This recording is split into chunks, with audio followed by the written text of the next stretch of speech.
자, 여러분, 왼쪽을 한번 보시겠어요? 온쪽 저 끝없이 펼쳐진 들판과 저 멀리 희미하게 보이는 산맥 지평선이 어디까지 이어지는지 보이질 않죠? 이곳은 캘리포니아 센트럴밸리, 영어로는 센트럴 밸리라고 부르는 지역인데요. 한반도의 절반 이상 크기만 한 이 땅이 바로 미국 식탁의 밥상, 세계인의 과일 바구니입니다.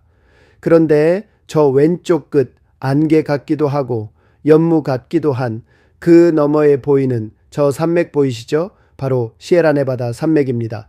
미국 서부를 대표하는 3대 산맥 중 하나로 이곳에는 그 유명한 요세미티 국립공원, 킹스 캐년, 세쿼이아, 레이크 타워까지 수많은 명소들이 이 산맥 속에 숨어 있어요. 지금 우리가 달리고 있는 이 길, 5번 프리웨이, 인터스테이트 5, 미국 서부 해안을 따라 캐나다 국경부터 멕시코 국경까지 이어지는 최장 고속도로입니다. 미국 사람들은 그냥 I5라고 부르죠.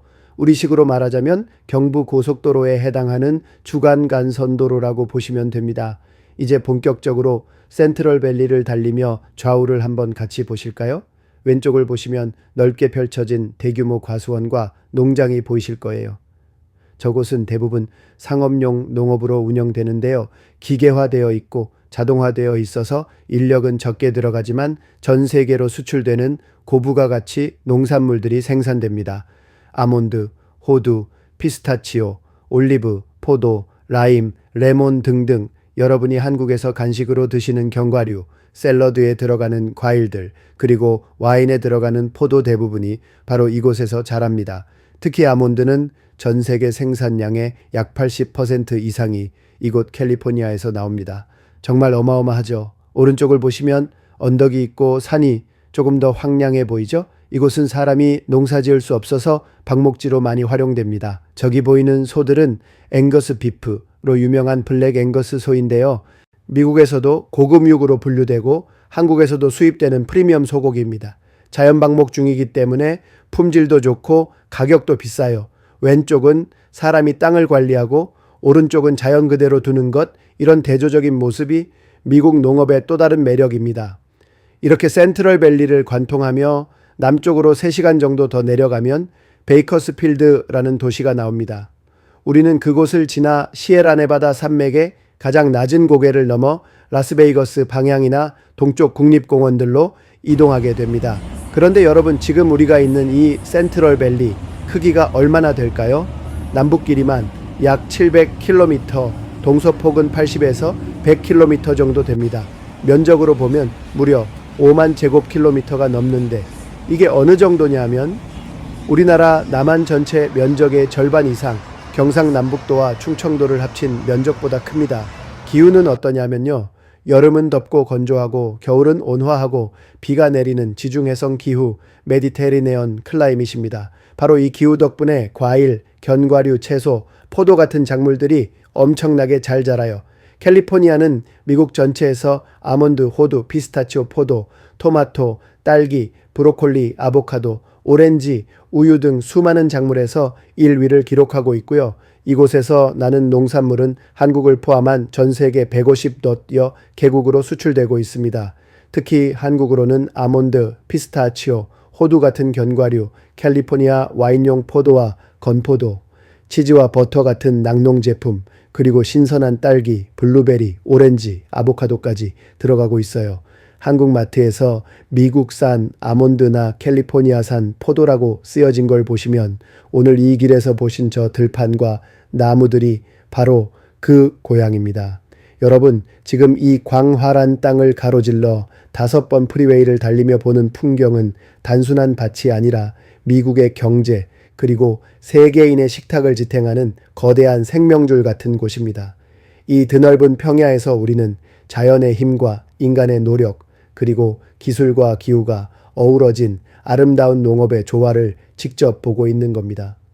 잠시 후에 우리가 들르게 될 도시 또는 저 산맥을 넘어서 만날 국립공원, 관광지, 쇼핑몰 모두 이 센트럴 밸리라는 중심축이 있기에 가능했다고 해도 과언이 아닙니다. 미국에서도 고급육으로 분류되고 한국에서도 수입되는 프리미엄 소고기입니다. 자연 방목 중이기 때문에 품질도 좋고 가격도 비싸요. 왼쪽은 사람이 땅을 관리하고 오른쪽은 자연 그대로 두는 것, 이런 대조적인 모습이 미국 농업의 또 다른 매력입니다. 이렇게 센트럴 밸리를 관통하며 남쪽으로 3시간 정도 더 내려가면 베이커스필드라는 도시가 나옵니다. 우리는 그곳을 지나 시에라네바다 산맥의 가장 낮은 고개를 넘어 라스베이거스 방향이나 동쪽 국립공원들로 이동하게 됩니다. 그런데 여러분, 지금 우리가 있는 이 센트럴 밸리 크기가 얼마나 될까요? 남북 길이만 약 700km, 동서폭은 80에서 100km 정도 됩니다. 면적으로 보면 무려 5만 제곱킬로미터가 넘는데 이게 어느 정도냐면 우리나라 남한 전체 면적의 절반 이상, 경상남북도와 충청도를 합친 면적보다 큽니다. 기후는 어떠냐면요. 여름은 덥고 건조하고 겨울은 온화하고 비가 내리는 지중해성 기후, 메디테리네언 클라이밋입니다. 바로 이 기후 덕분에 과일, 견과류, 채소, 포도 같은 작물들이 엄청나게 잘 자라요. 캘리포니아는 미국 전체에서 아몬드, 호두, 피스타치오, 포도, 토마토, 딸기, 브로콜리, 아보카도, 오렌지, 우유 등 수많은 작물에서 1위를 기록하고 있고요. 이곳에서 나는 농산물은 한국을 포함한 전 세계 150톤 뛰어 개국으로 수출되고 있습니다. 특히 한국으로는 아몬드, 피스타치오, 호두 같은 견과류, 캘리포니아 와인용 포도와 건포도, 치즈와 버터 같은 낙농 제품, 그리고 신선한 딸기, 블루베리, 오렌지, 아보카도까지 들어가고 있어요. 한국 마트에서 미국산 아몬드나 캘리포니아산 포도라고 쓰여진 걸 보시면 오늘 이 길에서 보신 저 들판과 나무들이 바로 그 고향입니다. 여러분, 지금 이 광활한 땅을 가로질러 5번 프리웨이를 달리며 보는 풍경은 단순한 밭이 아니라 미국의 경제, 그리고 세계인의 식탁을 지탱하는 거대한 생명줄 같은 곳입니다. 이 드넓은 평야에서 우리는 자연의 힘과 인간의 노력, 그리고 기술과 기후가 어우러진 아름다운 농업의 조화를 직접 보고 있는 겁니다. 잠시 후에 우리가 들르게 될 도시 또는 저 산맥을 넘어서 만날 국립공원, 관광지, 쇼핑몰 모두 이 센트럴 밸리라는 중심축이 있기에 가능했다고 해도 과언이 아닙니다. 수십만 명의 사람들이 전 세계에서 몰려들어 금을 찾았고 그게 바로 샌프란시스코와 캘리포니아 전체 경제의 시작점이 됩니다. 두 번째 골드, 사람들은 그린 골드라고 부릅니다. 바로 이 넓은 들판에서 자라고 있는 아몬드, 포도, 딸기, 피스타치오, 채소, 과일들입니다. 공산품보다도 더 오래 보관할 수 있고 2차, 3차 가공 식품으로도 만들 수 있고 냉동, 건조, 분말, 통조림, 과일즙, 오일 등 수백 가지로 가공해서 전 세계 150개국에 수출됩니다. 이 그린 골드는 단순한 농산물이 아니라 미국 서부를 먹여 살리는 생명의 황금입니다. 그리고 세 번째 골드, 이건 블랙 골드라고 부릅니다. 바로 석유입니다. 지금은 많이 감소했지만 과거 베이커스필드에서부터 시작해서 남부 캘리포니아의 벤츄라, 산타바바라 지역은 캘리포니아 석유 산업의 중심지였습니다. 산 아래에서 솟아오르는 검은 원유, 이 블랙 골드가 미국 자동차 산업과 제2전차 세계대전 당시 연합군의 연료를 공급했죠. 이 세 가지, 황금, 녹색 작물, 그리고 석유, 이 세 가지가 바로 캘리포니아를 미국에서 가장 부유하고 영향력 있는 주로 만들어준 기반 자원입니다. 그래서 캘리포니아의 별명은 골든 스테이트, 직역하면 황금의 주, 하지만 더 넓은 의미로는 기회의 땅, 노력하면 금을 만들 수 있는 땅이라는 의미도 담고 있습니다. 지금 여러분이 앉아 계신 이 버스가 달리는 길, 그 길 옆으로 펼쳐진 평야, 그리고 그 너머에 보이는 산맥, 이 모든 게 수억 년의 세월과 수백만 명의 사람들, 그리고 자연이 만든 캘리포니아라는 이야기의 무대라고 생각해 주시면 좋겠습니다. 자, 이 캘리포니아 땅, 그리고 앞으로 만나게 될 네바다, 유타, 아리조나, 뉴멕시코, 텍사스, 이 넓은 서부의 땅들은 사실 원래 멕시코의 영토였습니다. 1846년부터 1846년까지 약 2년간 미국과 멕시코 사이에 전쟁이 벌어졌습니다.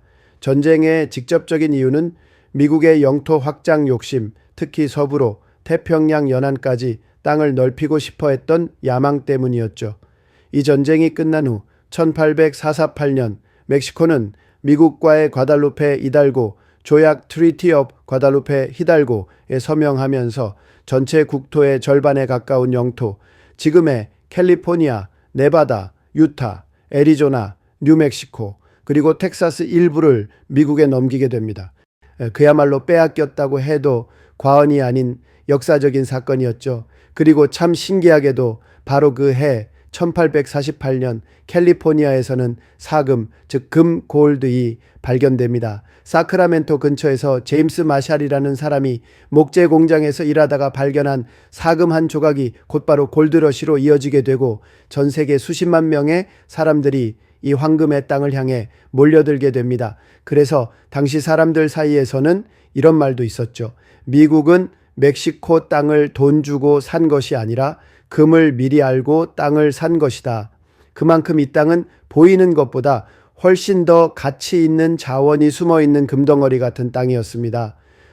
이런 역사적인 배경이 있기 때문에 지금 우리가 지나치는 도시 이름, 도로 이름, 강 이름, 산 이름을 보시면 영어보다 스페인어가 먼저 쓰인 흔적이 아주 많습니다. 예를 들어보면 로스앤젤레스, 로스앤젤리스, 천사들 산디에고, 산디에고, 성디에고 산호세, 산교세, 성요셉, 샌프란시스코, 샌프란시스코, 성프란체스코, 산타바바라, 산타바르바라, 산타모니카, 산타모니카, 엘파소, 전부 스페인어 이름입니다.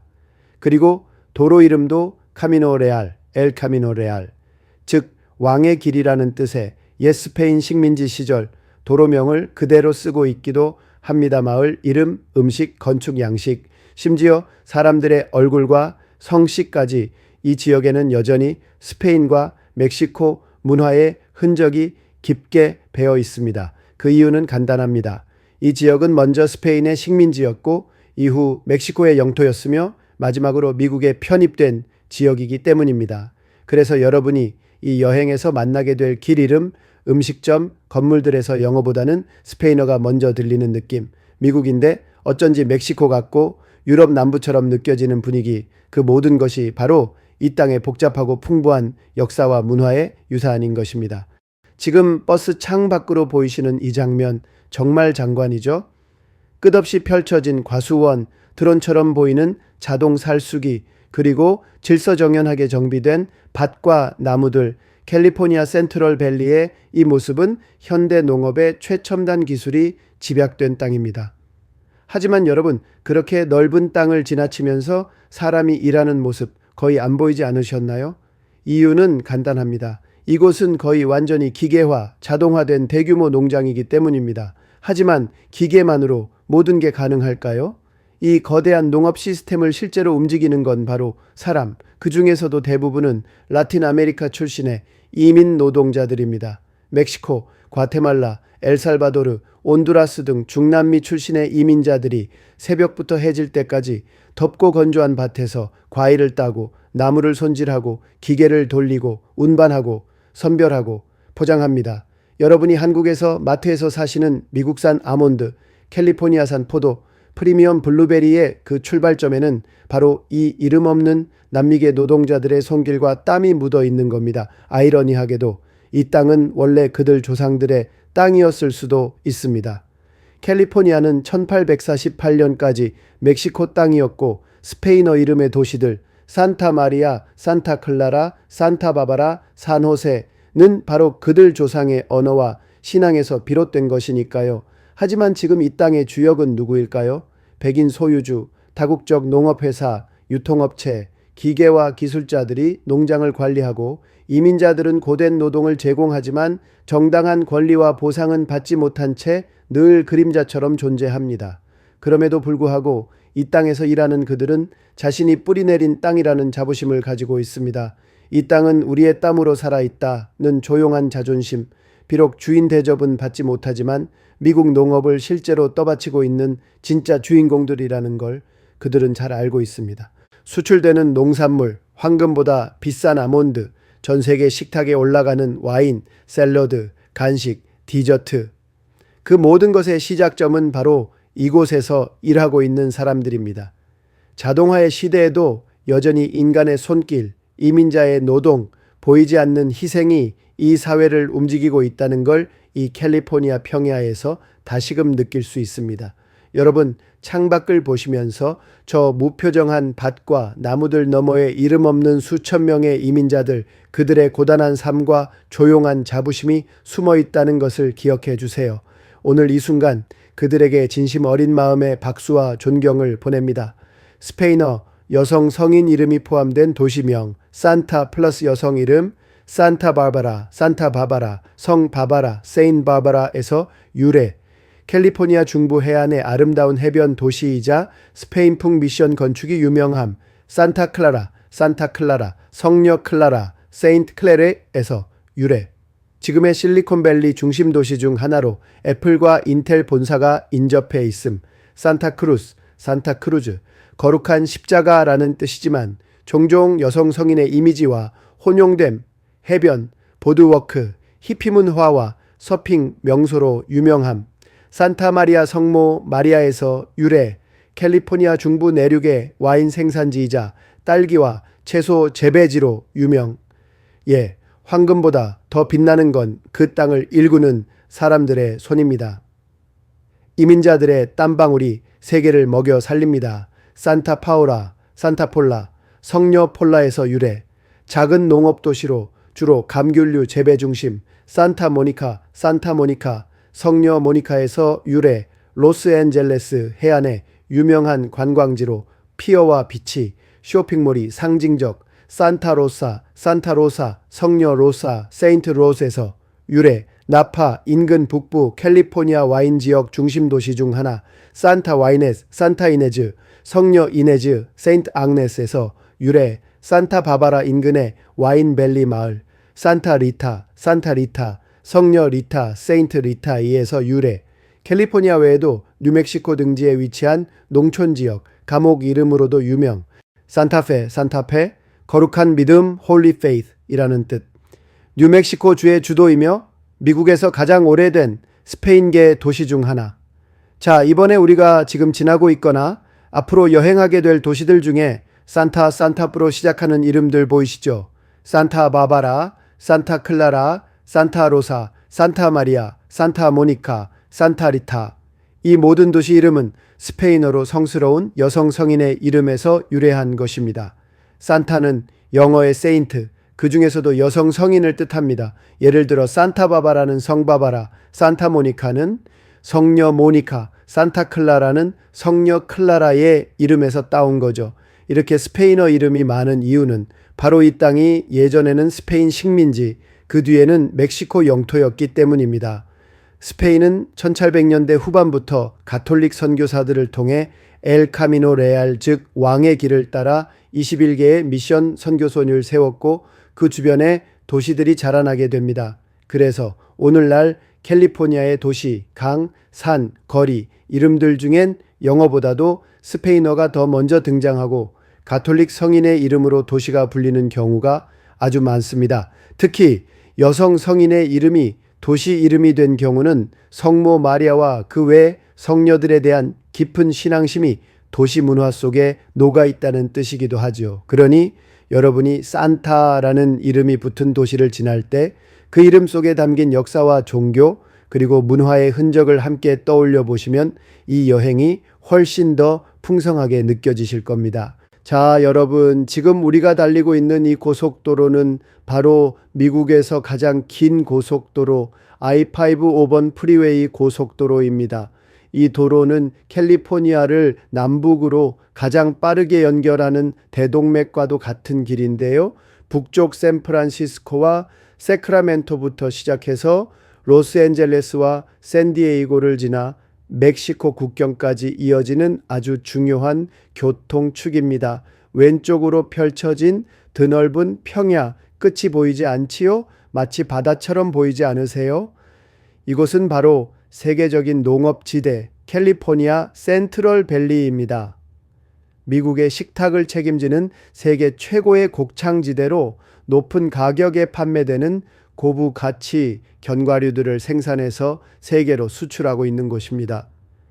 유효기간이 공산품만 길게 보관하면서 세계로 수출되는 식품들, 특히 아몬드, 피치타치오, 올리브 포도, 오렌지 레몬 등 특히 한국에서 먹고 있는 포도나 아몬드 피지 타치오 오렌지 같은 것들이 이곳에서 생산되고 있습니다. 여러분이 상상하는 거의 모든 농산물이 이곳에서 생산됩니다. 저 창밖으로 펼쳐진 이 끝없는 평야, 도대체 얼마나 넓을까 궁금하지 않으십니까? 많은 분들이 이 길을 달리다 보면 도대체 이 넓은 들판이 어디까지 이어지는 거지 하는 궁금증을 가지십니다. 지금 보고 계시는 캘리포니아의 중심부 이평야의 크기는 북쪽에서 남쪽 전체 길이만 해도 무려 720km 정도입니다. 사막이 아닌 세계 최고의 곡창지대 사이즈가 이 정도입니다. 우리나라에서 평야 그러면 누구나 김해평야를 이야기할 수 있죠. 김해평야는 저 밭대리 하나 정도 사이즈도 안 됩니다. 서울에서 부산 영부고속도로 길이가 444km 정도라니까 대충 감이 잡히나요? 북쪽 오레곤주 넘어가는 산맥 샤스타산 근처부터 남쪽에 우리가 점심 먹은 베이커즈 필드 40km 남쪽까지 이어지고요. 폭은 평균 80km에서 100km 정도 됩니다. 자, 여러분, 지금 우리가 달리고 있는 이 고속도로는 바로 미국에서 가장 긴 고속도로 I-5 5번 프리웨이 고속도로입니다. 이 도로는 캘리포니아를 남북으로 가장 빠르게 연결하는 대동맥과도 같은 길인데요. 북쪽 샌프란시스코와 세크라멘토부터 시작해서 로스앤젤레스와 샌디에이고를 지나 멕시코 국경까지 이어지는 아주 중요한 교통축입니다. 왼쪽으로 펼쳐진 드넓은 평야, 끝이 보이지 않지요? 마치 바다처럼 보이지 않으세요? 이곳은 바로 세계적인 농업지대 캘리포니아 센트럴 밸리입니다. 미국의 식탁을 책임지는 세계 최고의 곡창지대로 높은 가격에 판매되는 고부 가치 견과류들을 생산해서 세계로 수출하고 있는 곳입니다. 유효기간이 공산품만 길게 보관하면서 세계로 수출되는 식품들, 특히 아몬드 피치타치오, 올리브 포도, 오렌지 레몬 등 특히 한국에서 먹고 있는 포도나 아몬드 피지 타치오 오렌지 같은 것들이 이곳에서 생산되고 있습니다. 여러분이 상상하는 거의 모든 농산물이 이곳에서 생산됩니다. 저 창밖으로 펼쳐진 이 끝없는 평야, 도대체 얼마나 넓을까 궁금하지 않으십니까? 많은 분들이 이 길을 달리다 보면 도대체 이 넓은 들판이 어디까지 이어지는 거지 하는 궁금증을 가지십니다. 지금 보고 계시는 캘리포니아의 중심부 이평야의 크기는 북쪽에서 남쪽 전체 길이만 해도 무려 720km 정도입니다. 사막이 아닌 세계 최고의 곡창지대 사이즈가 이 정도입니다. 우리나라에서 평야 그러면 누구나 김해평야를 이야기할 수 있죠. 김해평야는 저 밭대리 하나 정도 사이즈도 안 됩니다. 서울에서 부산 영부고속도로 길이가 444km 정도라니까 대충 감이 잡히나요? 북쪽 오레곤주 넘어가는 산맥 샤스타산 근처부터 남쪽에 우리가 점심 먹은 베이커즈 필드 40km 남쪽까지 이어지고요. 폭은 평균 80km에서 100km 정도 됩니다. 전체 면적은 52,000제곱킬로미터, 즉 대한민국 면적의 절반에 해당하는 엄청난 크기입니다. 이 정도면 감이 안 오시죠? 그럼 이렇게 생각해 보세요. 충청도, 전라도, 경상도 이렇게 남부 세 개 도를 전부 붙여놓은 것만큼 넓고요. 서울에서 부산까지 2번 왕복할 수 있는 길이와 부산에서 광주까지 덮어버릴 수 있는 너비를 가진 땅이 쭉 펼쳐진 곳입니다. 이 거대한 땅 한가운데서 미국 사람들이 먹는 채소, 과일, 견과류, 그리고 수출용 농산물까지 엄청난 양이 재배되고 있습니다. 실제로 센트럴밸리에서만 미국 전체 과일의 40% 채소의 3분의 1 생산지입니다. 그리고 전 세계 아몬드의 80% 이상이 생산되고 있어요. 아몬드 한 알, 포도 한 송이, 딸기 한 개가 그냥 나오는 게 아니죠. 바로 이 땅에서 이민자들의 손길과 자연의 물줄기를 따라 하나하나 피어난 귀한 결실입니다. 그래서 우리가 지금 달리고 있는 이 길 고속도로가 아니라 지구를 먹여 살리는 생명의 길이라고 해도 과언이 아닙니다. 창밖의 밭 하나하나가 단순한 농지가 아니라 수많은 사람들의 생계와 여러분 식탁 위의 이야기로 이어져 있다는 것. 그걸 느끼시면서 이 풍경을 바라보시면 이 여행이 조금 더 의미 있고 특별해지지 않을까요? 우리가 지금 여행하고 있는 이곳 바로 캘리포니아 주입니다. 한국으로 말하면 캘리포니아 도입니다. 아시지요? 그런데 혹시 미국의 50가의 주 말하자면 우리나라는 8도가 있다면 미국은 50가의 주 바로 도가 있다는 이야기입니다. 우리나라에서는 옛날부터 우리 민초들이 상대도를 깎아내리기 위하여 어른들이 재미삼아서 불렀던 각 도마다의 별명이 있었죠. 미국 50가에도 각 도마다 별명이 있습니다. 예를 들어 볼까요? 우리가 이번에 여행하는 아리조나주, 네바다주, 유타주, 캘리포니아 네 가의 주입니다. 애리조나 주 별명은 그랜드 캐년주, 그랜드 캐년 스테이트. 자연이 만들어낸 세계 최대의 협곡을 품은 주죠. 네바다 별명은 바로 실버 스테이트입니다. 은광으로 유명했고 그 때문에 라스베가스와 사막의 도시들이 성장했죠. 유타는 어떤가요? 비지터 주 State of the Mountains 또는 비브 스테이트라고도 하죠. 벌통처럼 부지런하고 신앙심 깊은 몰몬 개척자들의 주입니다. 뉴욕은 미국의 상징 같은 주죠. 별명이 엠파이어 스테이트 빌딩 의미입니다. 높은 건물과 큰 영향력을 가진 제국 같은 주라는 뜻이죠. 엠파이어 스테이트 빌딩도 여기서 유래됐어요. 워싱턴 주 시애틀은 비가 자주 내리고 푸른 숲이 가득해서 에버그린 스테이트라고 부릅니다. 플로리다는요, 햇살이 가득해서 선샤인 스테이트, 미국의 휴양지 같은 따뜻한 주라는 의미입니다. 그렇다면 우리가 지금 달리는 캘리포니아는 맞습니다. 바로 골든 스테이트 한마디로 황금의 주입니다. 캘리포니아는 황금의 주라는 별명이 있습니다. 그 이유는 단 하나의 황금 때문이 아닙니다. 무려 세 가지의 골드, 즉 삼색 골드, three colors of gold가 있기 때문입니다. 첫 번째 골드는 옐로 골드 먼저 옐로 골드, 바로 우리가 잘 아는 금 골드입니다. 1848년 이 캘리포니아 세크라멘토 근처 아메리칸 강에서 시작된 골드 러시가 시작되면서 캘리포니아가 시작되었습니다. 골드를 찾아 서쪽으로 웨스트워드 수많은 개척자들이 미 대륙을 횡단해 캘리포니아로 몰려왔고 이곳에서 미국 서부 역사가 본격적으로 시작되었습니다. 그래서 지금도 캘리포니아 주의 별명은 골든 스테이트, 주 깃발에도 황금빛 해가 떠오르고 주 닉네임에도 황금의 땅이라는 자부심이 담겨 있죠. 두 번째 골드, 블랙 골드 석유입니다. 검은 황금, 즉 석유 오일입니다. 우리가 흔히 블랙 골드라고 부르는 이 석유, 캘리포니아는 텍사스와 함께 미국 최대 석유 산출지 중 하나입니다. 특히 LA 주변, 롱비치, 베이커즈 필드, 벤추라 카운티 등은 지금도 석유 시추기가 돌아가고 있는 활발한 석유 생산지예요. LA 한복판에도 석유 펌프가 있을 정도였고 이 석유 덕분에 자동차 산업과 도시가 빠르게 성장했죠. 세 번째 골드는 그린 골드입니다. 세 번째 골드는 바로 지금 여러분이 보고 계신 이 논밭들입니다. 센트럴밸리에서 자라고 있는 아몬드, 피스타치오, 포도, 토마토, 올리브, 브로콜리, 딸기 등 고부가 같이 농산물입니다. 이것이 바로 그린골드, 초록빛의 농산물이지만 가격은 금처럼 비싼, 특히 아몬드 하나는 1kg당 수출 단가가 금보다 비싸다는 말이 나올 정도죠. 게다가 이 농산물들은 전 세계로 수출됩니다. 미국만이 아니라 한국, 일본, 유럽, 아시아 전체로 나가는 고부가 가치 산업이죠.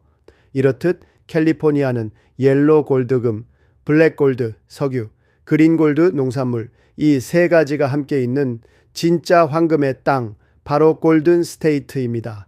지금까지 3대 골드의 해석은 운전하고 있는 가이드심 팀장이 만든 이야기입니다. 박수 짝짝짝. 이 센트럴밸리 끝없이 펼쳐진 이 농경지대는 단순한 밭이 아닙니다.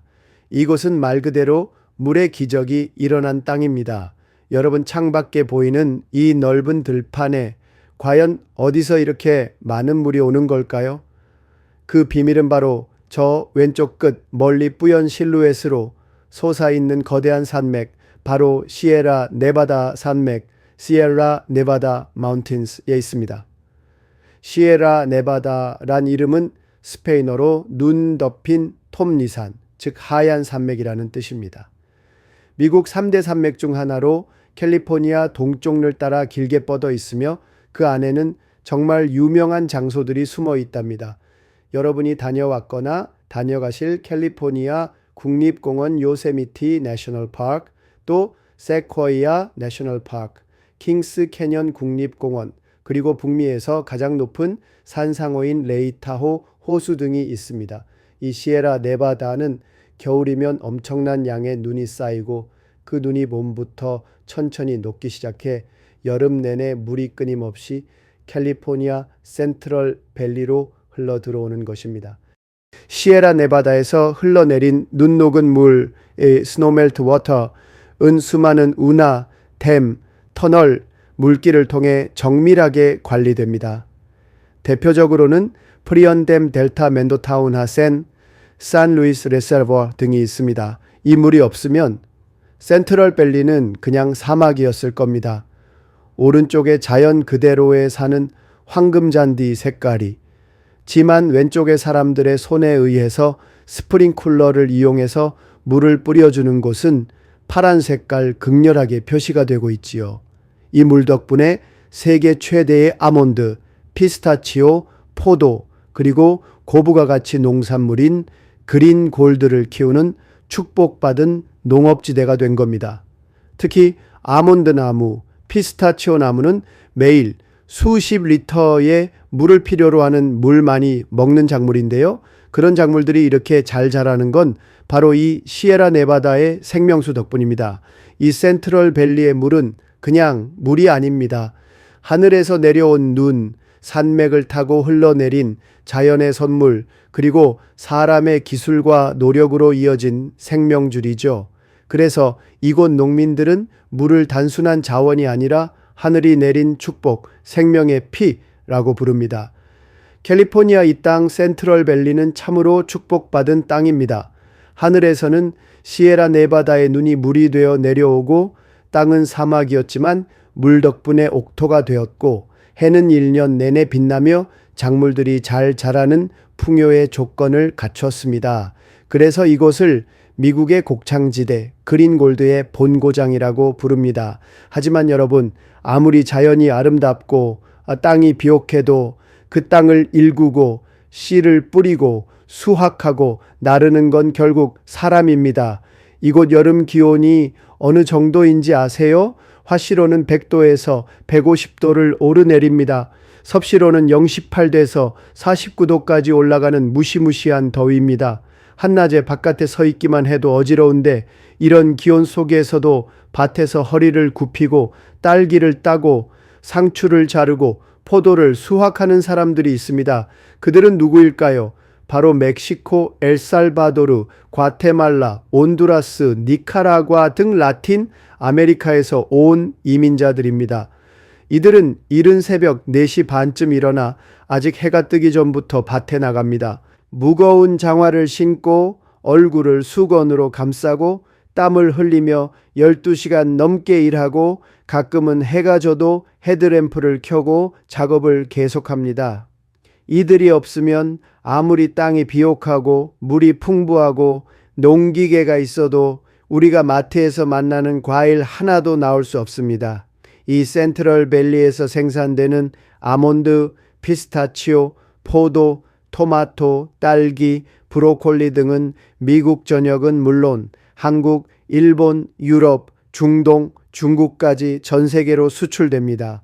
겉보기엔 수출품, 프리미엄 농산물이지만 그 이면에는 여러분이 아침에 드신 아몬드 한 줌, 딸기 한 알에도 그 이민자 노동자들의 땀방울이 배어 있다는 사실 우리는 잊지 말아야 합니다.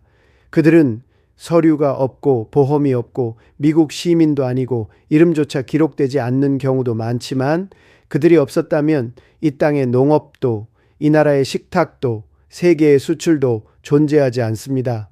그래서 저는 이 풍경을 볼 때마다 생각합니다. 진짜 황금은 땅 속에 있는 게 아니라 이 더위 속에서 흘린 사람들의 땀 속에 있다. 지금 우리가 달리고 있는 이 광활한 평야, 이렇게 넓고 풍요로운 땅이 원래부터 미국 땅이었을까?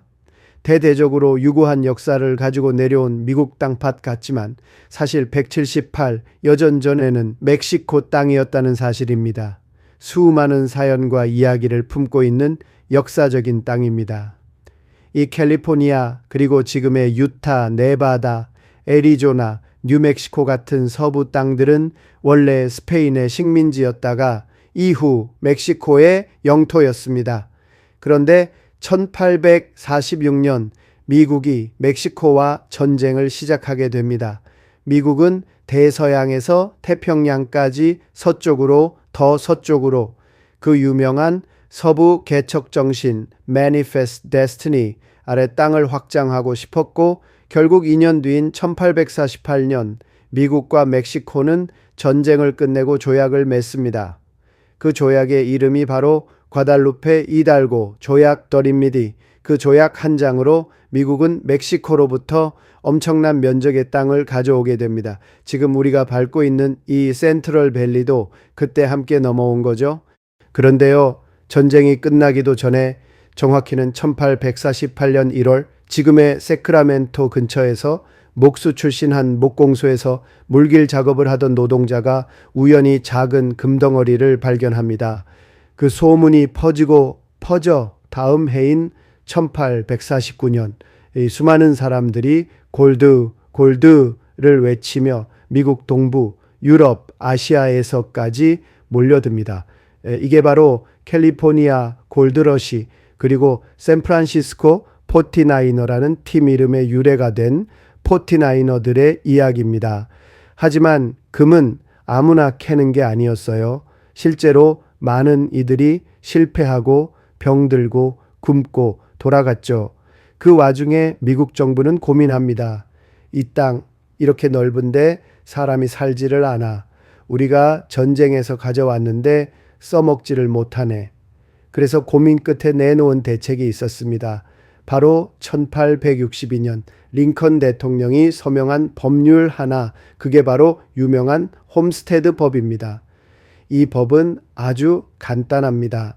이제 18세 이상이면 미국 시민이거나 곧 시민이 될 사람이라면 캘리포니아를 포함한 서부 땅 160에이커, 그러니까 약 20만 평을 무료로 드립니다. 라는 법이 통과돼서 그때부터 지금의 미국 사람들의 할아버지들은 다 공짜로 이 땅들을 유불하 받은 겁니다. 단 조건이 있었습니다. 그 땅에 최소 5년 이상 살고 경작하고 농사 짓고 사람답게 관리해야 한다는 것. 이야 얼마나 파격적입니까? 지금 들으시기에 농담 같지만 당시에 수많은 유럽계 이민자들이, 동부의 가난한 미국인들이, 그리고 훗날 한국과 아시아에서 건너온 이민자들까지도 이 제도를 통해 서부에 정착하게 됩니다. 지금 우리가 달리는 이 길, 그냥 아스팔트가 아니고요. 그 옆에 펼쳐진 밭, 그냥 밭이 아닙니다. 이 땅은 전쟁으로 바뀐 국경, 황금을 쫓아 떠났던 이민자들의 희망, 그리고 국가가 국민에게 땅을 나눠주며 함께 개척하자던 시대의 약속이 함께 얽혀 있는 곳입니다. 그래서 제가 아까 왜 여러분 너무 늦게 오셨어요? 라고 했는지 이제 아시겠죠? 조금만 일찍 오셨어도 여기 저 황금 들녘밭 하나쯤은 여러분 이름으로 등록되어 있었을지도 모릅니다. 그 땡볕 속에서 일하셔야 했지만요. 그럼 지금부터라도 마음속에 하나 장만하시죠. 이 아름다운 풍경을 여러분의 눈과 가슴에 저장하면서 이 땅도 이 역사도 내 이야기다 라고 생각해 보시면 이 여행이 훨씬 더 깊이 있게 느껴지실 겁니다. 여러분, 오늘 우리가 여기에 있기까지는 조상이 있었고 선조가 있었고 할아버지가 있었고 부모가 있었고 우리의 선대들이 있었기 때문에 우리가 있고 우리나라가 있었을 겁니다. 여기에서 꼭 한 말씀 드리고 싶은 한인 인민 역사가 저 왼쪽 시에라 네바다 산맥 아래 있습니다. 왼쪽 창밖 끝자락을 한번 바라보세요. 구름인지 안개인지 경계도 흐릿한 저 산맥, 바로 시에라 네바다 산맥입니다. 그 웅장한 산의 그늘 아래에 지금으로부터 100여 년 전 한민족의 잊지 말아야 할 이야기가 시작된 작은 마을이 있습니다. 그곳의 도시 이름은 다이누바, 그리고 또한 도시 리들리시입니다. 조용하고 한적한 농업 마을들이지만 그 땅 속에는 우리가 꼭 기억해야 할 이민사와 독립운동의 뿌리가 깊게 박혀 있습니다. 1902 년대 초 우리 조상들이 인천 제물포항에서 배를 타고 하와이 마우이 섬으로 떠났습니다. 처음 도착한 곳은 사탕수수밭. 그러나 그 열대의 밭일이 계약이 끝나고 계약 신부님들과 더 나은 삶을 찾아 미국 본토로, 바로 이 캘리포니아 센트럴 밸리로 올라온 사람들이 있습니다. 그들이 도착한 이 지역, 햇볕이 쨍쨍 내리쬐고 사방엔 포도밭, 오렌지밭, 복숭아밭, 지금도 이어지는 그 풍요의 땅에 당시엔 수백 명의 한인 이민자들이 모여 살았습니다. 힘들고 가난한 노동자의 삶이었지만 그들의 눈은 항상 조국을 향해 있었습니다. 나라 잃은 백성의 마음, 그들이 벌어들인 돈은 생활비만이 아니라 일제에 맞서 싸우는 독립자금이 되었습니다. 여러분, 믿기 힘드시겠지만 이 작은 시골 마을 다이누바 한인 장로교회 앞에는 실제로 독립자금 기부자 명단이 새겨진 기념비가 세워져 있어요. 1918년과 1919년 무려 13,000달러가 넘는 독립자금이 이곳 노동자들의 땀과 함께 조국으로 전달되었습니다. 지금 현재 달러로 3억 5천만 달러쯤 되는 엄청난 돈이었습니다. 그리고 그곳을 직접 방문한 분들도 있습니다. 바로 도산 안창호 선생, 이승만 박사, 윤봉길 의사의 부인 배정숙 여사까지 독립자금을 모으기 위해 이곳 리들리와 다이누바의 밭 사이를 걸었고 교회당 마룻바닥에 앉아 한인들에게 연설을 했습니다. 여성들 또한 가만히 있지 않았습니다. 1919년 8월 이 다이누바에서는 대한여자애국단이 결성되어 일본 간장 안 먹기 운동을 벌였고 1920년 3월 1일 3.1운동 1주년을 맞아 이곳에서도 시가행진과 기념식이 열렸다는 사실 정말 놀랍지 않으세요? 그분들의 정신을 기리기 위해 2010년 리들리 마을 한가운데 독립문과 애국지사 10인 기념비가 세워졌습니다. 서울 서대문 독립문의 4분의 1 크기로 복원된 이 독립문, 그 앞에 태극기와 성조기가 나란히 펄럭이고 두 줄로 줄지어 선 비석에는 도산 안창호, 이승만, 김호, 김형순, 윤병구 목사 같은 애국지사들의 사진과 생애가 새겨져 있습니다. 특히 김형순 선생, 복숭아를 개량해서 털없는 복숭아로 큰 부를 일군 분이죠. 그가 설립한 김형제 상회에서 수많은 한인들이 일했고 그 수익으로 독립운동과 한국전쟁 후 구호 활동까지 이어졌습니다. 그 덕분에 2004년 이 리들리 마을은 김형순 선생의 고향 통영시와 자매 결연을 맺었습니다. 또 한 분 김호 선생 재미한인 50년사를 출판하며 우리 민족의 기록을 남겼고 지금도 로스앤젤레스에 그 이름을 딴 초등학교가 있을 정도로 교육과 역사 보존에 헌신한 인물이었습니다. 이외에도 쌀왕 김종림, 만학도, 송철, 한시대, 왕족 출신의 이재수, 외교관 윤병구 목사, 중립통일 외친 김용중 선생까지 그분들의 삶은 오렌지 밭에서 시작되었지만 이 작은 시골 마을 다이누바 한인 장로교회 앞에는 실제로 독립자금 기부자 명단이 새겨진 기념비가 세워져 있어요. 1918년과 1919년 무려 13,000달러가 넘는 독립자금이 이곳 노동자들의 땀과 함께 조국으로 전달되었습니다. 지금 현재 달러로 3억 5천만 달러쯤 되는 엄청난 돈이었습니다. 그리고 그곳을 직접 방문한 분들도 있습니다. 바로 도산 안창호 선생, 이승만 박사, 윤봉길 의사의 부인 배정숙 여사까지 독립자금을 모으기 위해 이곳 리들리와 다이누바의 밭 사이를 걸었고 교회당 마룻바닥에 앉아 한인들에게 연설을 했습니다. 여성들 또한 가만히 있지 않았습니다. 1919년 8월 이 다이누바에서는 대한여자애국단이 결성되어 일본 간장 안 먹기 운동을 벌였고 1920년 3월 1일 3.1 운동 1주년을 맞아 이곳에서도 시가행진과 기념식이 열렸다는 사실 정말 놀랍지 않으세요? 그분들의 정신을 기리기 위해 2010년 리들리 마을 한가운데 독립문과 애국지사 10인 기념비가 세워졌습니다. 서울 서대문 독립문의 4분의 1 크기로 복원된 이 독립문, 그 앞에 태극기와 성조기가 나란히 펄럭이고 두 줄로 줄지어 선 비석에는 도산 안창호, 이승만, 김호, 김형순, 윤병구 목사 같은 애국지사들의 사진과 생애가 새겨져 있습니다. 특히 김형순 선생, 복숭아를 개량해서 털없는 복숭아로 큰 부를 일군 분이죠. 그가 설립한 김형제상회에서 수많은 한인들이 일했고 그 수익으로 독립운동과 한국전쟁 후 구호 활동까지 이어졌습니다. 그 덕분에 2004년 이 리들리 마을은 김형순 선생의 고향 통영시와 자매 결연을 맺었습니다.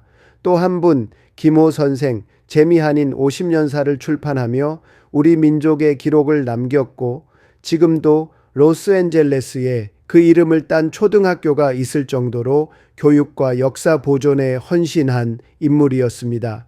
이외에도 쌀왕 김종림, 만학도, 송철, 한시대, 왕족 출신의 이재수, 외교관 윤병구 목사, 중립통일 외친 김용중 선생까지 그분들의 삶은 오렌지 밭에서 시작되었지만 그 끝은 민족과 조국 후손을 위한 길이었습니다. 지금도 그 리들리 마을의 한인 이민 역사 기념각에 가면 그 기념비들 사이로 작은 벤치가 놓여 있습니다. 도산 안창호 선생 기념비 옆에 앉아 있으면 바람이 조용히 불고 그분들이 걸었던 그 땅을 느낄 수 있죠. 여러분, 미국 여행길에 그저 사진 찍고 쇼핑만 하다 가기엔 너무나 아깝지 않으세요? 이 땅 한가운데서 우리 민족의 이름도 국적도 잃은 시대에 아직 대한인이라 불리던 사람들이 자신의 정체성을 지키며 미국 땅 위에서 진짜 조국을 위해 싸웠던 흔적이 그대로 남아있는 곳이 바로 이곳입니다. 오늘 여러분이 지나가고 있는 이 길 그저 고속도로가 아닙니다. 이 땅 어딘가엔 아직도 조용히 묻혀있는 우리 조상들의 삶과 숨결이 녹아 있습니다. 다음에 기회가 된다면 한 번쯤 리들리로 다이누바로 직접 가보시길 바랍니다. 묘지 하나하나 비석 하나하나를 읽고 나면 여러분의 여행이 완전히 달라질지도 모르니까요. 지금까지 개스관광 신형우 팀장이었습니다. 좋아요, 구독 부탁드립니다. 자, 여러분, 지금 우리가 달리고 있는 이 고속도로는 바로 미국에서 가장 긴 고속도로 I-5 5번 프리웨이 고속도로입니다. 이 도로는 캘리포니아를 남북으로 가장 빠르게 연결하는 대동맥과도 같은 길인데요. 북쪽 샌프란시스코와 세크라멘토부터 시작해서 로스앤젤레스와 샌디에이고를 지나 멕시코 국경까지 이어지는 아주 중요한 교통축입니다. 왼쪽으로 펼쳐진 드넓은 평야, 끝이 보이지 않지요? 마치 바다처럼 보이지 않으세요? 이곳은 바로 세계적인 농업지대 캘리포니아 센트럴 밸리입니다. 미국의 식탁을 책임지는 세계 최고의 곡창지대로 높은 가격에 판매되는 고부 가치 견과류들을 생산해서 세계로 수출하고 있는 곳입니다. 유효기간이 공산품만 길게 보관하면서 세계로 수출되는 식품들, 특히 아몬드, 피치타치오, 올리브 포도, 오렌지 레몬 등 특히 한국에서 먹고 있는 포도나 아몬드 피지타치오 오렌지 같은 것들이 이곳에서 생산되고 있습니다. 여러분이 상상하는 거의 모든 농산물이 이곳에서 생산됩니다. 저 창밖으로 펼쳐진 이 끝없는 평야, 도대체 얼마나 넓을까 궁금하지 않으십니까? 많은 분들이 이 길을 달리다 보면 도대체 이 넓은 들판이 어디까지 이어지는 거지 하는 궁금증을 가지십니다. 지금 보고 계시는 캘리포니아의 중심부 이평야의 크기는 북쪽에서 남쪽 전체 길이만 해도 무려 720km 정도입니다. 사막이 아닌 세계 최고의 곡창지대 사이즈가 이 정도입니다. 우리나라에서 평야 그러면 누구나 김해평야를 이야기할 수 있죠. 김해평야는 저 밭대리 하나 정도 사이즈도 안 됩니다. 서울에서 부산 영부고속도로 길이가 444km 정도라니까 대충 감이 잡히나요? 북쪽 오레곤주 넘어가는 산맥 샤스타산 근처부터 남쪽에 우리가 점심 먹은 베이커즈필드 40km 남쪽까지 이어지고요. 폭은 평균 80km에서 100km 정도 됩니다. 전체 면적은 52,000제곱킬로미터, 즉 대한민국 면적의 절반에 해당하는 엄청난 크기입니다. 이 정도면 감이 안 오시죠? 그럼 이렇게 생각해 보세요.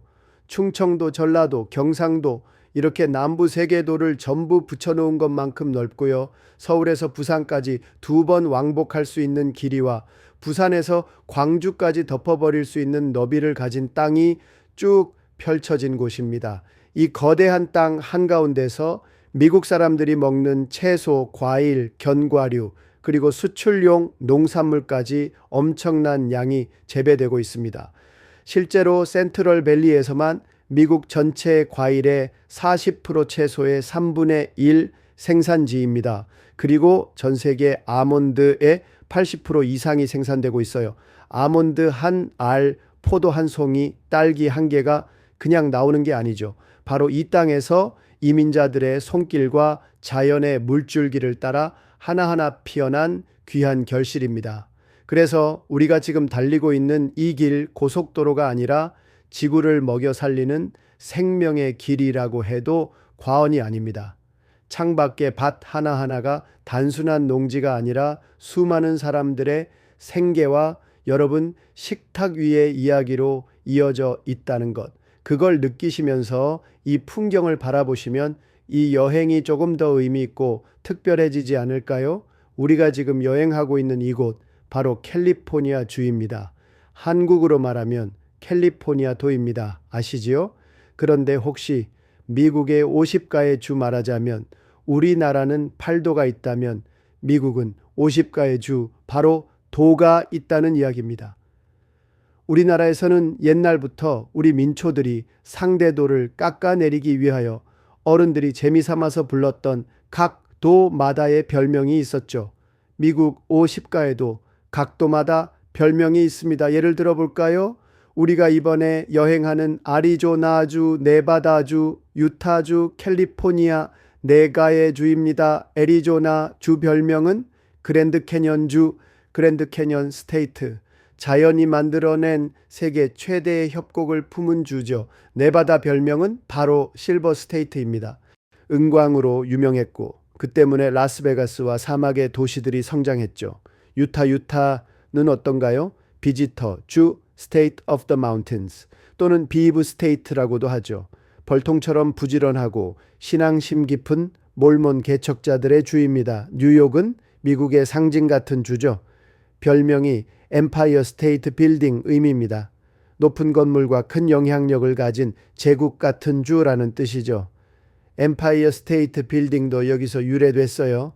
워싱턴 주 시애틀은 비가 자주 내리고 푸른 숲이 가득해서 에버그린 스테이트라고 부릅니다. 플로리다는요, 햇살이 가득해서 선샤인 스테이트, 미국의 휴양지 같은 따뜻한 주라는 의미입니다. 그렇다면 우리가 지금 달리는 캘리포니아는 맞습니다. 바로 골든 스테이트, 한마디로 황금의 주입니다. 캘리포니아는 황금의 주라는 별명이 있습니다. 그 이유는 단 하나의 황금 때문이 아닙니다. 무려 3가지의 골드, 즉 삼색 골드, Three Colors of Gold가 있기 때문입니다.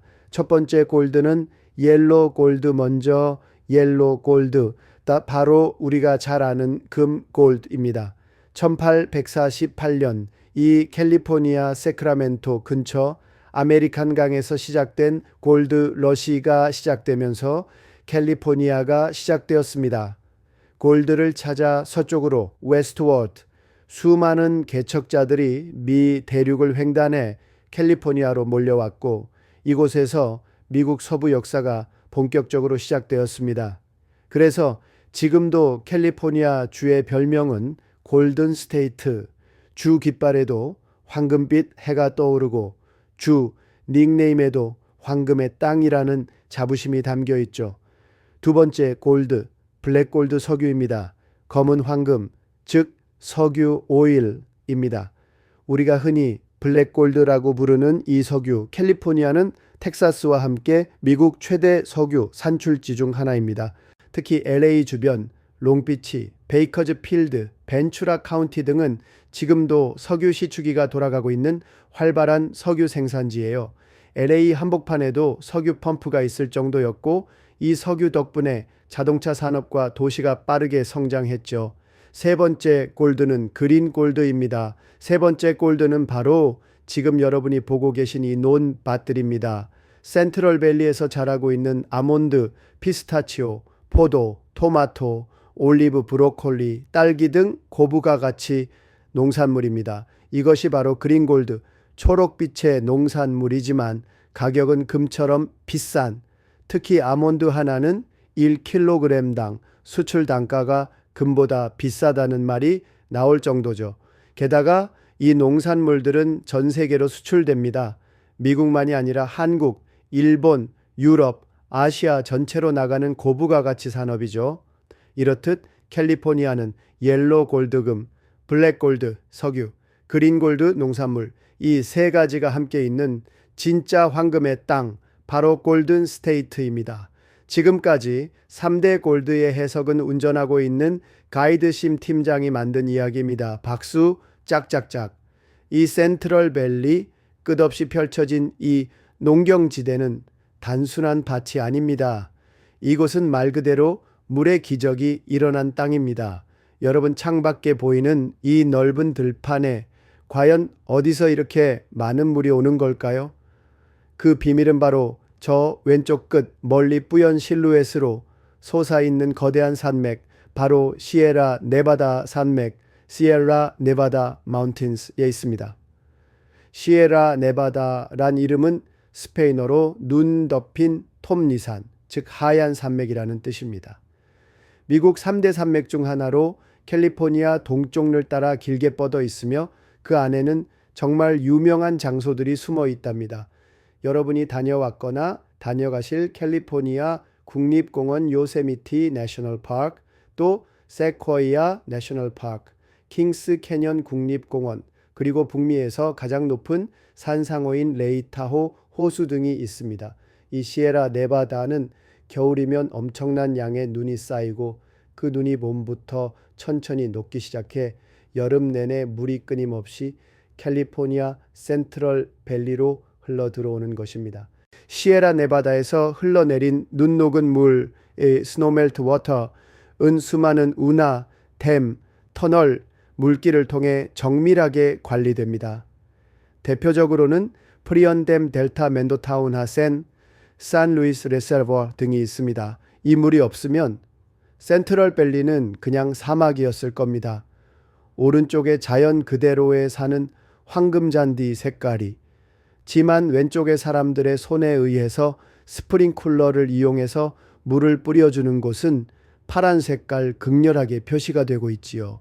이 물 덕분에 세계 최대의 아몬드, 피스타치오, 포도, 그리고 고부가 가치 농산물인 그린 골드를 키우는 축복받은 농업지대가 된 겁니다.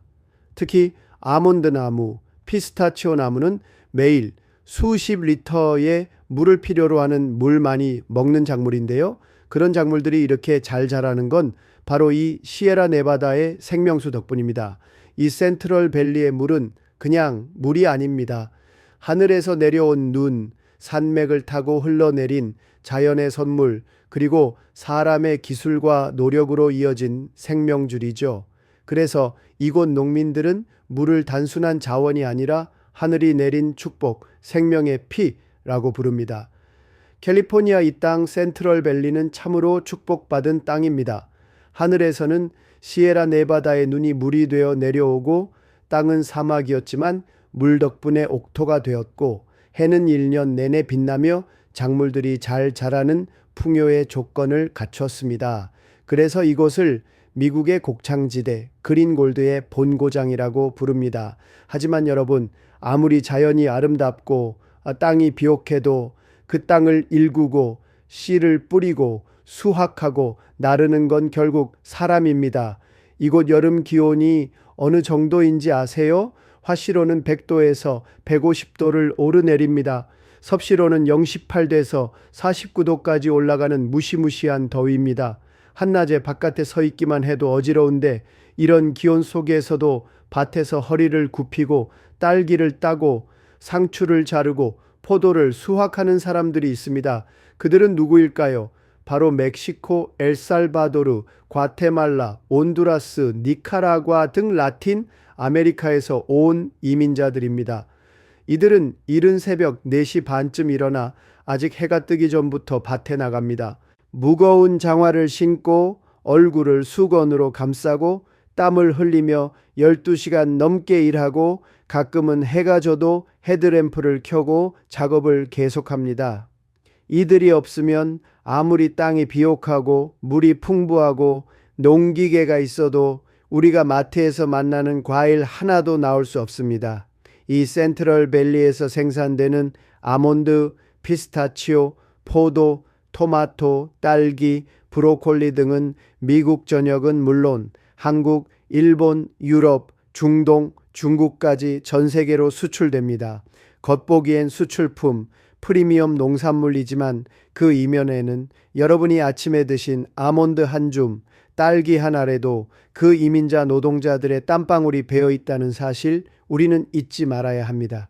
그들은 서류가 없고 보험이 없고 미국 시민도 아니고 이름조차 기록되지 않는 경우도 많지만 그들이 없었다면 이 땅의 농업도 이 나라의 식탁도 세계의 수출도 존재하지 않습니다. 그래서 저는 이 풍경을 볼 때마다 생각합니다. 진짜 황금은 땅 속에 있는 게 아니라 이 더위 속에서 흘린 사람들의 땀 속에 있다. 지금 우리가 달리고 있는 이 광활한 평야, 이렇게 넓고 풍요로운 땅이 원래부터 미국 땅이었을까? 대대적으로 유구한 역사를 가지고 내려온 미국 땅밭 같지만 사실 178 여전 전에는 멕시코 땅이었다는 사실입니다. 수많은 사연과 이야기를 품고 있는 역사적인 땅입니다. 이 캘리포니아 그리고 지금의 유타, 네바다, 애리조나, 뉴멕시코 같은 서부 땅들은 원래 스페인의 식민지였다가 이후 멕시코의 영토였습니다. 그런데 1846년 미국이 멕시코와 전쟁을 시작하게 됩니다. 미국은 대서양에서 태평양까지 서쪽으로 더 서쪽으로 그 유명한 서부 개척 정신 Manifest Destiny 아래 땅을 확장하고 싶었고 결국 2년 뒤인 1848년 미국과 멕시코는 전쟁을 끝내고 조약을 맺습니다. 그 조약의 이름이 바로 과달루페 이달고 조약더입니다. 그 조약 한 장으로 미국은 멕시코로부터 엄청난 면적의 땅을 가져오게 됩니다. 지금 우리가 밟고 있는 이 센트럴밸리도 그때 함께 넘어온 거죠. 그런데요, 전쟁이 끝나기도 전에 정확히는 1848년 1월 지금의 세크라멘토 근처에서 목수 출신 한 목공소에서 물길 작업을 하던 노동자가 우연히 작은 금덩어리를 발견합니다. 그 소문이 퍼져 다음 해인 1849년 수많은 사람들이 골드를 외치며 미국 동부, 유럽, 아시아에서까지 몰려듭니다. 이게 바로 캘리포니아 골드러시 그리고 샌프란시스코 포티나이너라는 팀 이름의 유래가 된 포티나이너들의 이야기입니다. 하지만 금은 아무나 캐는 게 아니었어요. 실제로 많은 이들이 실패하고 병들고 굶고 돌아갔죠. 그 와중에 미국 정부는 고민합니다. 이 땅 이렇게 넓은데 사람이 살지를 않아. 우리가 전쟁에서 가져왔는데 써먹지를 못하네.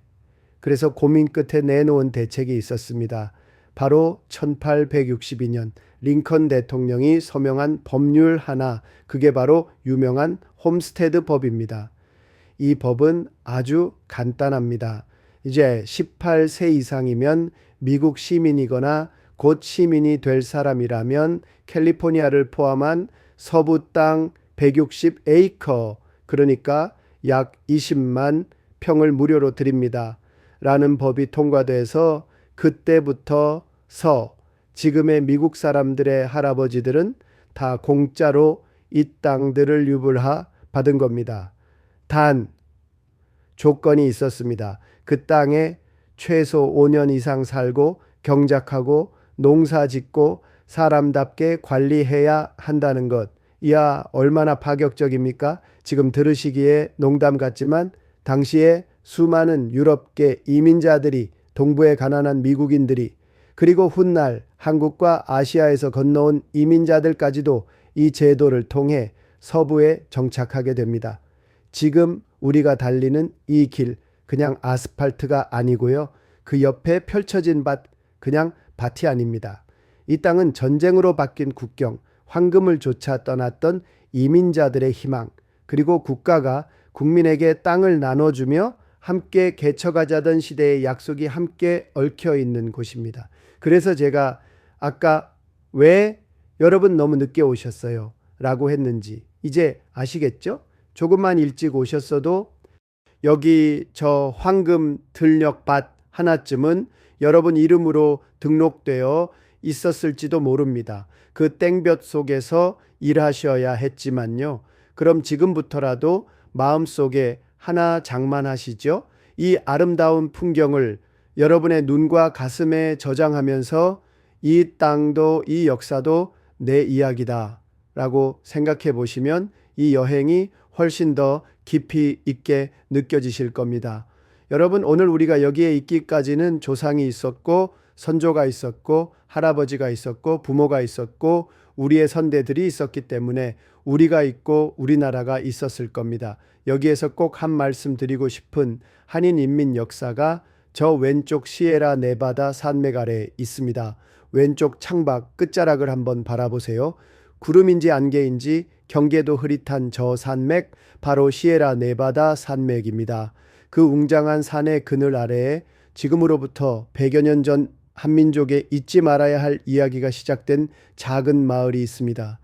그곳의 도시 이름은 다이누바, 그리고 또한 도시 리들리시입니다. 조용하고 한적한 농업 마을들이지만 그 땅 속에는 우리가 꼭 기억해야 할 이민사와 독립운동의 뿌리가 깊게 박혀 있습니다. 1902 년대 초 우리 조상들이 인천 제물포항에서 배를 타고 하와이 마우이 섬으로 떠났습니다.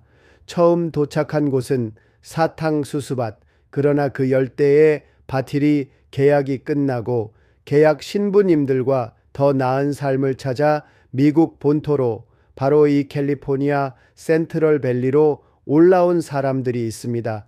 그들이 도착한 이 지역, 햇볕이 쨍쨍 내리쬐고 사방엔 포도밭, 오렌지밭, 복숭아밭, 지금도 이어지는 그 풍요의 땅에 당시엔 수백 명의 한인 이민자들이 모여 살았습니다.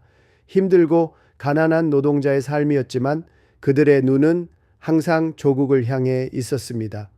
나라 잃은 백성의 마음, 그들이 벌어들인 돈은 생활비만이 아니라 일제에 맞서 싸우는 독립자금이 되었습니다. 여러분, 믿기 힘드시겠지만 이 작은 시골 마을 다이누바 한인 장로교회 앞에는 실제로 독립자금 기부자 명단이 새겨진 기념비가 세워져 있어요. 1918년과 1919년 무려 13,000달러가 넘는 독립자금이 이곳 노동자들의 땀과 함께 조국으로 전달되었습니다. 지금 현재 달러로 3억 5천만 달러쯤 되는 엄청난 돈이었습니다. 그리고 그곳을 직접 방문한 분들도 있습니다. 바로 도산 안창호 선생, 이승만 박사, 윤봉길 의사의 부인 배정숙 여사까지 독립자금을 모으기 위해 이곳 리들리와 다이누바의 밭 사이를 걸었고 교회당 마룻바닥에 앉아 한인들에게 연설을 했습니다. 여성들 또한 가만히 있지 않았습니다. 1919년 8월 이 다이누바에서는 대한여자애국단이 결성되어 일본 간장 안 먹기 운동을 벌였고 1920년 3월 1일 3.1 운동 1주년을 맞아 이곳에서도 시가행진과 기념식이 열렸다는 사실 정말 놀랍지 않으세요? 그분들의 정신을 기리기 위해 2010년 리들리 마을 한가운데 독립문과 애국지사 10인 기념비가 세워졌습니다.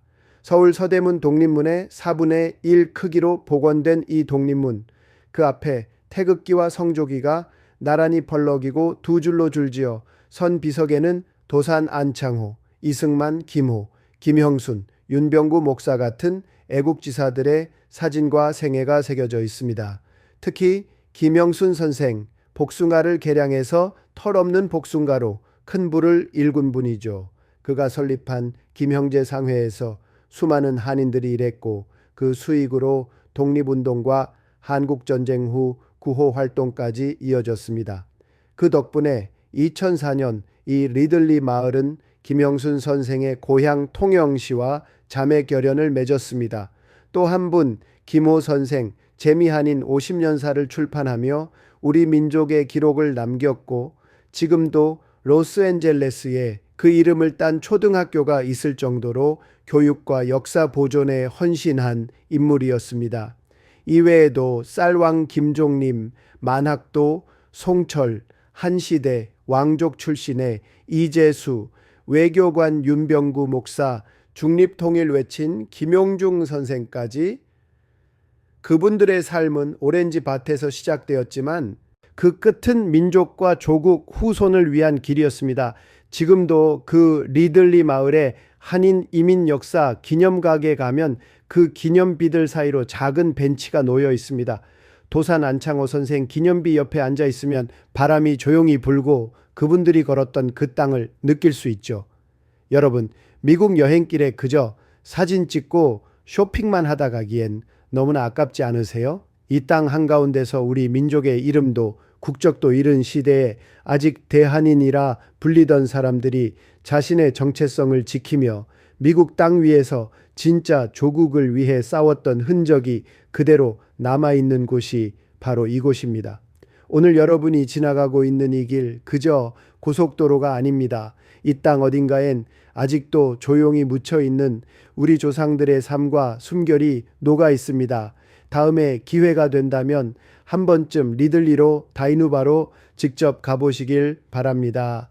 묘지 하나하나 비석 하나하나를 읽고 나면 여러분의 여행이 완전히 달라질지도 모르니까요. 지금까지 개수관광 신형우 팀장이었습니다. 좋아요, 구독 부탁드립니다.